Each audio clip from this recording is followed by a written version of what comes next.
Hello बच्चों, let us first read the question. A person is able to see objects clearly only when these are lying at a distance between 50 centimeters and 300 centimeters from his eyes. Name the kind of defects of vision he is suffering from. तो इस question में हमें बताना है कि कैसा defect होगा एक पर्सन का कि आइज में कि उसको सिर्फ और वैसे ही ऑब्जेक्ट वो ढंग से क्लियरली ऑब्जर्व कर पा रहा है जो कि 50 सेंटीमीटर और 3 सेंटीमीटर्स के बीच में रखे हुए हैं। तो हम एक टेबल ड्रॉ कर लेंगे की कॉन्सेप्ट में। अगर आप वो टेबल याद रखोगे तो ऐसे क्वेश्चंस आप आराम से कर पाओगे। ऐसे बहुत सारी सिचुएशंस हो सकती हैं, बस आपको ये टेबल याद रखना है और आप हर टाइप के सिचुएशन को डील कर पाओगे। तो हम एक छोटा सा टेबल बना लेते हैं। एक जगह पे लिखेंगे डिफेक्ट, एक जगह पे लिखेंगे नियर पॉइंट और देखेंगे फार पॉइंट। मैं पहले आपको बता देती हूँ कि नियर पॉइंट और फार पॉइंट का क्या मतलब होता है।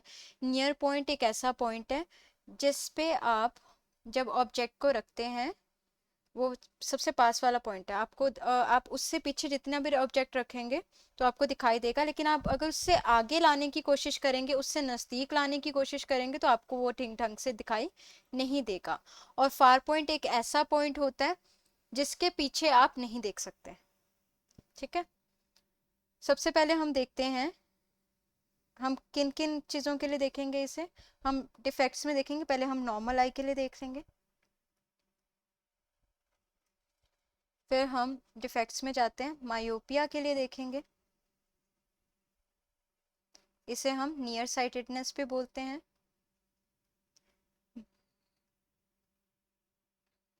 फिर हम हाइपरमेट्रोपिया के लिए देखेंगे,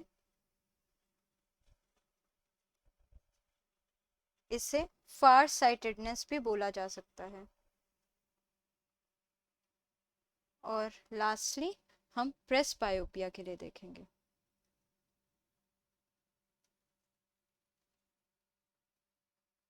अब चलते हैं, देखते हैं नियर पॉइंट क्या होता है। नॉर्मल आई के लिए नियर पॉइंट होता है 25 सेंटीमीटर। कि 25 सेंटीमीटर के पीछे 26 सेंटीमीटर 27 सेंटीमीटर पे चीज रखी होगी तो दिखाई देगा, लेकिन 25 के आगे मतलब 18 सेंटीमीटर 20 सेंटीमीटर यहाँ पे अगर चीज रखी होगी तो वो क्लियरली नहीं दिखाई देगी। और फार पॉइंट क्या होता है? इन्फिनिटी। अब देखते हैं हम मायोपिया। मायोपिया एक ऐसा डिफेक्ट है जिसमें पास की चीज तो ठीक से दिखाई देती है पर दूर की चीज ठीक से दिखाई नहीं देती। मतलब पास की नजर तो ठीक है तो नियर पॉइंट क्या होगा? 25 सेंटीमीटर। लेकिन फार पॉइंट क्या इन्फिनिटी होगा? नहीं होगा, क्योंकि इन्हें दूर की चीज तो ढंग से दिखाई नहीं दे रही। तो फार पॉइंट क्या होगा? Less than infinity. Less than infinity को ना ऐसे भी लिखा जा सकता है, तो ऐसे लिख देते हैं लेस देन इन्फिनिटी।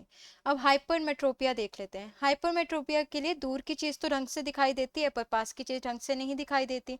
तो इसका मतलब है नियर पॉइंट उनका 25 ना होकर कुछ दूर पर होगा, 35 होगा, 35 हो सकता है, 40 हो सकता है, लेकिन 25 नहीं होगा।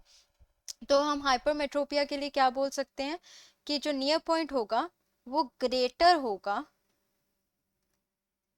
25 सेंटीमीटर से। और अब देख लेते हैं कि हाइपरमेट्रोपिया के लिए फार पॉइंट क्या होगा? दूर की नजर तो ठीक है, तो फिर क्या होगा? वो इन्फिनिटी ही। अब आते हैं हम प्रेसबायोपिया पे। प्रेसबायोपिया एक ऐसा डिफेक्ट है जिसमें ना तो उससे पास का ढंग से दिखाई देता है अगर 25 सेंटीमीटर है, ना तो दूर का ढंग से दिखाई देता है, उसे किसी रेंज के बीच में दिखाई देता है। तो उसका जो नियर पॉइंट होगा वो भी ग्रेटर देन 25 होगा और फार पॉइंट भी क्या होगा? लेस देन इन्फिनिटी होगा। इसका मतलब है ना तो ये 25 है ना तो ये इन्फिनिटी है। और जो हमारे पास गिवन सिचुएशन है उसमें पर्सन कैसा ये देख पा रहा है? सिर्फ 50 इज ग्रेटर देन 25 और 300 centimetre and 300 is less than infinity.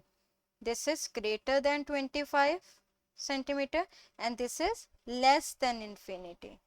तो हम बोल सकते हैं दैट गिवन डिफेक्ट इज